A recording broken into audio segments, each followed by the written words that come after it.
ನಮಸ್ಕಾರ. ರಿವ್ಯೂ ಚಾನಲ್ಗೆ ಸ್ವಾಗತ. ನಾನು ಸೌಖ್ಯ ಗಾಂವ್ಕರ್.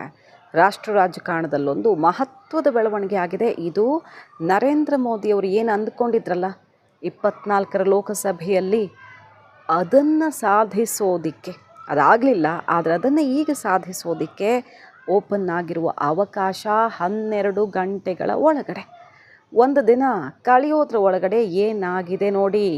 ಮೋದಿ ಶತ್ರುವಿನ ಸಂಪೂರ್ಣ ವಿನಾಶಕ್ಕೆ ತಾನಾಗಿ ಅವಕಾಶ ಒದಗಿ ಬಂತ. ವೆರಿ ಇಂಟ್ರೆಸ್ಟಿಂಗ್ ಡೆವಲಪ್ಮೆಂಟ್ ಬಗ್ಗೆ ಮಾಹಿತಿ ಇರ್ತಾ ಹೋಗ್ತೀವಿ. ಮಿಸ್ ಮಾಡಿದೆ ನಮ್ಮ ಚಾನಲ್ನ ಸಬ್ಸ್ಕ್ರೈಬ್ ಮಾಡಿ, ನಿಮ್ಮ ಅಭಿಪ್ರಾಯ ಕಮೆಂಟ್ ಮಾಡಿ ತಿಳಿಸಿ. ಎಸ್ ವೀಕ್ಷಕರೇ, ಕಮಲ ಪಡೆ ಮಾಡು ಇಲ್ಲವೇ ಮಡಿ ಹೋರಾಟಕ್ಕೆ ಇಳಿದಿರುವಂಥ ಒಂದು ಎಲೆಕ್ಷನ್ನು. ನರೇಂದ್ರ ಮೋದಿಯವರು 400ರ ಟಾರ್ಗೆಟ್ ಫಿಕ್ಸ್ ಮಾಡಿದರು. ಆ 400ರ ಗುರಿ ತಲುಪಿದರೆ ಭಾರತದ ಭವಿಷ್ಯ ಉಜ್ವಲ ಆಗುವಂತಹ ಮಹತ್ವದ ಹೆಜ್ಜೆಗಳನ್ನು ನಾನು ಇಡೋದಕ್ಕೆ ಸಾಧ್ಯವಾಗುತ್ತೆ ಅಂತ 24ರ ಚುನಾವಣೆಯಲ್ಲಿ ಅವರು ಟಾರ್ಗೆಟ್ ಆಗಿತ್ತು. ಅದರದ್ದಾಗಲಿಲ್ಲ, ಲೆಕ್ಕಾಚಾರ ಉಲ್ಟಾಯಿತು. ಆದರೆ ಈ ಸಲ ಅದನ್ನು ಮಾಡೋದಕ್ಕೆ ಬಾಗಿಲು ಓಪನ್ ಆಗಬೇಕಾಗಿರೋದೇ ಪಶ್ಚಿಮ ಬಂಗಾಳದಿಂದ ಅನ್ನೋದು ಬಿ ಜೆ ಪಿಗರ ಲೆಕ್ಕಾಚಾರ. ಹಾಗಾಗಿ ಈ ಸಲ ಮೋಹನ್ ಭಾಗವತ್ ಅವರಿಂದ ಹಿಡಿದು ಬಿ ಜೆ ಪಿ ನಾಯಕರೆಲ್ಲ ಕಟಿಬದ್ಧರಾಗಿ ಅಖಾಡಕ್ಕೆ ಧುಮುಕಿದ್ದಾರೆ. RSS ಮೋಹನ್ ಭಾಗವತ್ ಅವರೇ ಸ್ವತಃ ರ್ಯಾಲಿ ಮಾಡಿ ಮೋದಿ ಕೈ ಬಲಪಡಿಸ್ತಿರೋದು ಅಚ್ಚರಿಗೆ ಕಾರಣ ಆಗಿದೆ. ಇದರ ನಡುವೆ ನೋಡಿ, ಮೋದಿಗೆ ದೊಡ್ಡ ಎದುರಾಳಿಯಂತೆ ಈಗ ಇಡೀ ದೇಶದಲ್ಲಿ ಕಾಡ್ತಿರುವಂಥ ಮಮತಾ ಬ್ಯಾನರ್ಜಿ ಅವರಿಗೆ ಮರ್ಮಾಘಾತವೇ ಎದುರಾಗಿದೆ. ಏನಾಯಿತು 12 ಗಂಟೆಗಳ ಒಳಗಡೆ ಡೀಟೇಲ್ಸ್ ಇರ್ತಾ ಹೋಗ್ತೀವಿ. ಮಮತಾ ಬ್ಯಾನರ್ಜಿ ಇದನ್ನು ಕನಸಲ್ಲೂ ಊಹಿಸಿರಲಿಲ್ಲ. ತಾನು ನಿಂತ ನೆಲವೇ ಬಿರುಕು ಬಿಡುತ್ತೆ ಅಂಥ ಬೆಳವಣಿಗೆ ಆಗಿದೆ. 12 ಗಂಟೆಲಿ ಮಾಡ್ತೀನಿ ಅಂತ ಶಪಥ ಮಾಡಿದಂತೆ ಹುಮಾಯೂನ್ ಕಬೀರ್ ಅನ್ನುವಂಥ TMCಯಿಂದ ಸಸ್ಪೆಂಡ್ ಆಗಿರುವಂತಹ MLA ಈಗ ಬಾಬ್ರಿ ಮಸೀದಿಗೆ ಶಂಕುಸ್ಥಾಪನೆಯನ್ನು ಮಾಡೇ ಬಿಟ್ಟಿರೋದು. ಶಿಲಾನ್ಯಾಸವನ್ನು ನೆರವೇರಿಸಿ ಮಮತಾ ಬ್ಯಾನರ್ಜಿಗೆ ಆಘಾತವನ್ನೇ ಕೊಟ್ಟಿದ್ದಾರೆ. ಮಮತಾ ಬ್ಯಾನರ್ಜಿಯ ಆಧಾರ ಇರೋದೇ ಮುಸ್ಲಿಂ ವೋಟ್ ಬ್ಯಾಂಕಲ್ಲಿ. ಇದ್ರ ಬಗ್ಗೆ ಆಲ್ರೆಡಿ ರಿಪೋರ್ಟ್ ಮಾಡಿದ್ವಿ ನಾವು. ಆದರೆ ಈಗ ಮತ್ತಷ್ಟು ಇಂಪಾರ್ಟೆಂಟ್ ಡೆವಲಪ್ಮೆಂಟ್ಸ್ ಆಗ್ತಿದ್ದಾವೆ. ಹಾಗಾಗಿ ಡೀಟೇಲ್ ರಿಪೋರ್ಟನ್ನು ಇಡ್ತಿದ್ದೀವಿ. ಒಂದು ಮುರ್ಷಿದಾಬಾದ್ಗೆ ಸೀಮಿತವಾದ MLA ನಾನು ಅಂತ ಅಂದ್ಕೊಂಡ್ರ ಮಮತಾ ಬ್ಯಾನರ್ಜಿಯವರೇ, ನಿಮ್ಮ ಬಂಡವಾಳ ಸರ್ಕಾರದ ಸೀಕ್ರೆಟ್ಸು, ಮುಸಲ್ಮಾನರಿಗೆ ಮಾಡಿದ ಅನ್ಯಾಯದ ಎಲ್ಲ ಸೀಕ್ರೆಟ್ಸನ್ನು ಹೊರಗೆ ಇಡ್ತೀನಿ ಅಂತ ಇದ್ದಕ್ಕಿದ್ದಂತೆ ಪುಟಿದೆದ್ದು ನಿಂತ ಹುಮಾಯೂನ್ ಕಬೀರ್ ಅನ್ನುವಂತಹ TMCಯ MLA ಈಗ ಹೊಸ ಪಕ್ಷವನ್ನು 22ಕ್ಕೆ ಘೋಷಣೆ ಮಾಡ್ತಿರೋದು. ಅದಕ್ಕಿಂತ ಮುಂಚೆ ಬಾಬ್ರಿ ಮಸೀದಿಯ ರೆಪ್ಲಿಕಾ, ಅಲ್ಲಿ ಧರ್ಮಧ್ವಜ ಹಾರಾಡ್ತಿದೆ. ರಾಮ ಮಂದಿರ ಗಟ್ಟಿಯಾಗಿ ಸಂಪೂರ್ಣ ರೂಪವನ್ನು ಪಡ್ಕೊಂಡು ನಿಂತಿದೆ. ಇಲ್ಲಿ ಬಾಬ್ರಿ ಮಸೀದಿ ರೆಪ್ಲಿಕಾ ಅಂತ ಹೇಳಿದಾಗ ಕಂಗಾಲಾಗಿ ಹೋದರು ಮಮತಾ ಬ್ಯಾನರ್ಜಿ. ಹಿಂದೂಗಳ ಓಟ್ ಎಲ್ಲಿ ಕೈ ತಪ್ಪತ್ತೋ ಅಂತ ಈ MLAನ ಸಸ್ಪೆಂಡ್ ಏನೋ ಮಾಡಿದ್ರು. ಈಗ ಇಕ್ಕಟ್ಟಿಗೆ ಸಿಕ್ಕಾಕ್ಕೊಂಡಿದ್ದಾರೆ. ಮುಸಲ್ಮಾನರನ್ನು ಓಲೈಕೆ ಮಾಡೋದು, ಹಿಂದೂಗಳನ್ನು ಎದುರು ಹಾಕ್ಕೊಳ್ಳೋದು ಅಂತ. ಇದರ ನಡುವೆ ಮರ್ಮಾಘಾತದ ಸುದ್ದಿ ಅಂದರೆ ಹೊಸ ಪಕ್ಷ ಅಷ್ಟು ಸಾಲದು ಅಂತ ಶಕ್ತಿ ಪ್ರದರ್ಶನವೂ ಆಗಿ ಹೋಗಿದೆ ಹುಮಾಯೂನ್ ಕಬೀರಿಂದ. ಯಾವ ರೀತಿ?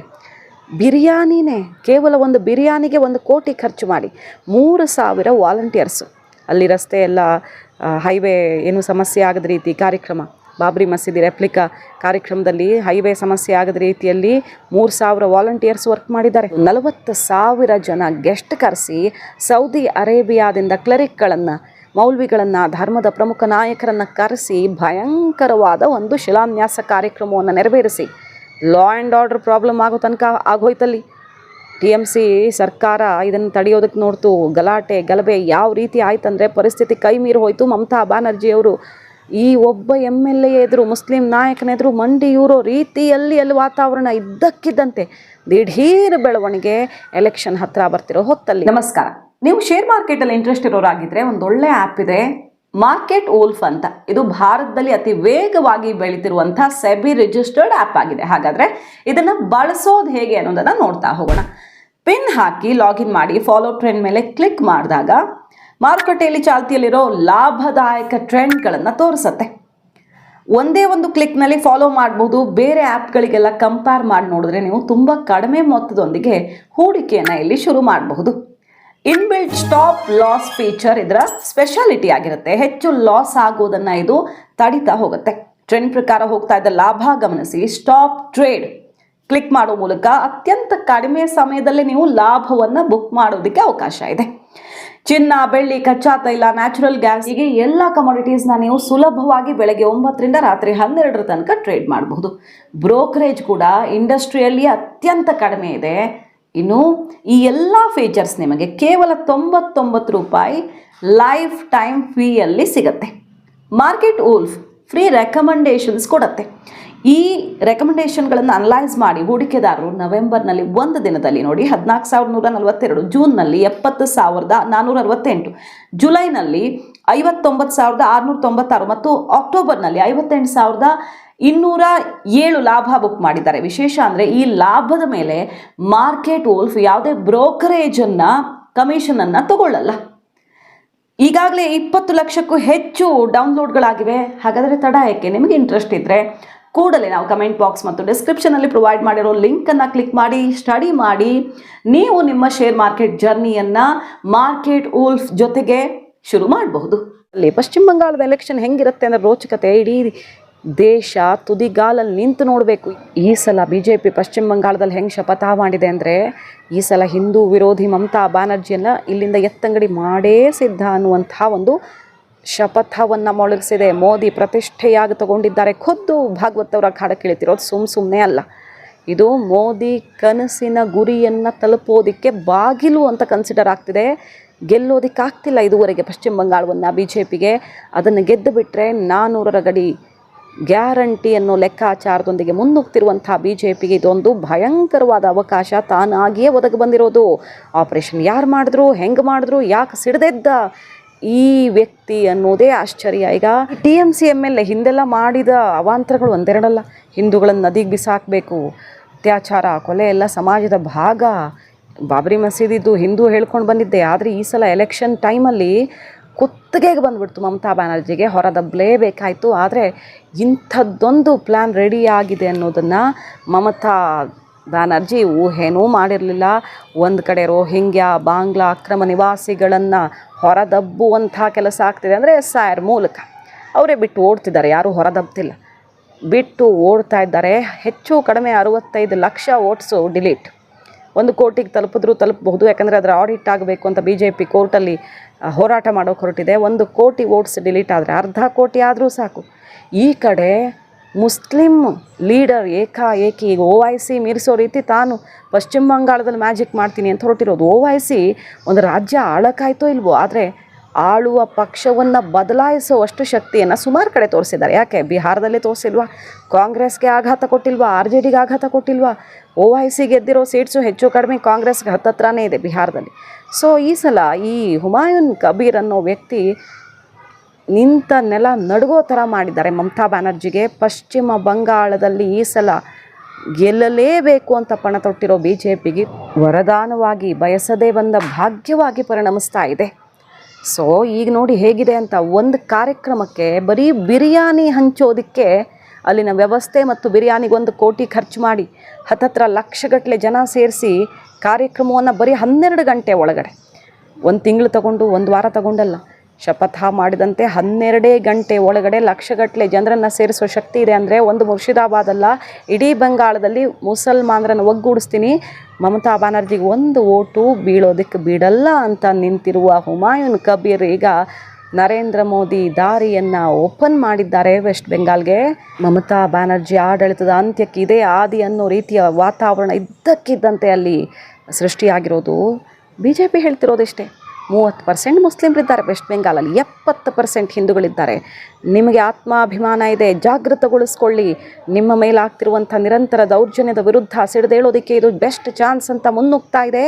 ಇಷ್ಟು ಸಾಲದು ಅಂತ ನಿರ್ಮಲಾ ಸೀತಾರಾಮನ್ ಅವರು ಮಮತಾ ಬ್ಯಾನರ್ಜಿಗೆ ಎಂಥ ಶಾಕ್ ಕೊಟ್ಟಿದ್ದಾರೆ ನೋಡಿ. ಅಂಕಿಅಂಶದ ಸಮೇತ ಸೆಷನ್ನಲ್ಲಿ ವೆಸ್ಟ್ ಬೆಂಗಾಲನ್ನು ಕಡೆಗಣಿಸಲಾಗಿದೆ ಅಂತ TMC ಅವರು ಗುಡುಕ್ತಾರೆ. ಅದಕ್ಕೆ ಎದ್ದು ನಿಂತು ಗುಡುಗೋಗಿ ಶುರು ಮಾಡ್ತಾರೆ ನಿರ್ಮಲಾ ಸೀತಾರಾಮನ್. ಅಂಕಿಅಂಶದ ಸಮೇತ ನಾವೇನು ಕೊಟ್ವಿ, ಅದನ್ನು ಏನು ಮಾಡಿದೆ TMC ಅಂತ.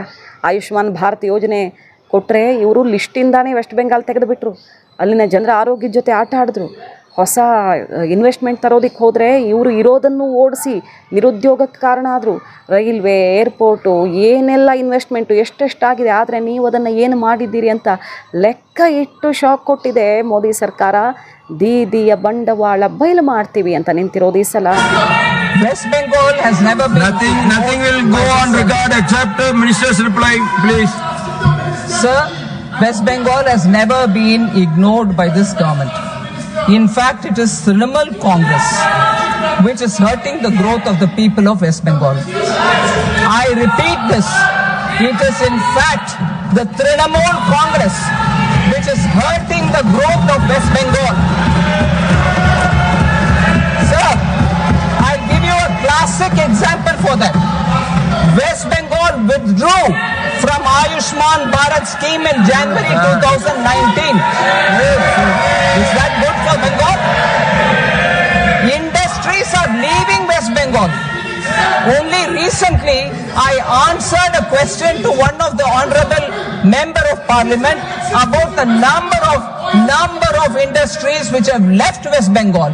In fact, off the cuff, I can even tell you, sir, subject to correction, 1947, when India got its independence, the contribution of West Bengal for industry in the country's GDP was somewhere in the range of 27%, subject to correction. I can get in the papers. But today it has come down to minimum 3%, sir. Is that West Bengal government? Sir, industries are leaving West Bengal. I've answered a member of parliament's question. I wish I can get that copy so that I can read the exact numbers. I wish my people in the gallery can give me the letter so that I'll present it to the table office here. 5.94 lakh crores has been given under tax devolution since 2014. Till now, 4.4 times increase. ಈ ಹೊತ್ತಲ್ಲಿ ನೋಡಿ ಮಮತಾಗೆ ಮರ್ಮಾಘಾತ, ಮೋದಿಗೆ ಮಹಾವಕಾಶ. ಈಗಾಗಲೇ ಹೇಳಿದ ಹಾಗೆ market wolf ಒಂದು ವೇಗವಾಗಿ ಬೆಳೀತಾ ಇರುವಂತಹ ಸೆಬಿ ರಿಜಿಸ್ಟರ್ಡ್ ಆ್ಯಪ್ ಆಗಿದೆ. 20 ಲಕ್ಷಕ್ಕೂ ಅಧಿಕ ಡೌನ್ಲೋಡ್ಗಳಾಗಿವೆ ಇದುವರೆಗೆ. ಈ ಆ್ಯಪ್ನೊಂದಿಗೆ ನೀವು ಕೂಡ ನಿಮ್ಮ ಟ್ರೇಡಿಂಗ್ ಜರ್ನಿಯನ್ನು ಶುರು ಮಾಡಬೇಕು ಅಂತಿದ್ರೆ ಡಿಸ್ಕ್ರಿಪ್ಷನ್ ಮತ್ತು ಕಮೆಂಟ್ ಬಾಕ್ಸ್ನಲ್ಲಿರುವಂತಹ ಲಿಂಕನ್ನು ಕ್ಲಿಕ್ ಮಾಡಿ, ಅಧ್ಯಯನ ಮಾಡಿ, ಪರಿಶೀಲನೆ ಮಾಡಿ ನಿಮ್ಮ ಹೂಡಿಕೆ ಜರ್ನಿಯನ್ನು ಶುರು ಮಾಡಬಹುದು. Thank you.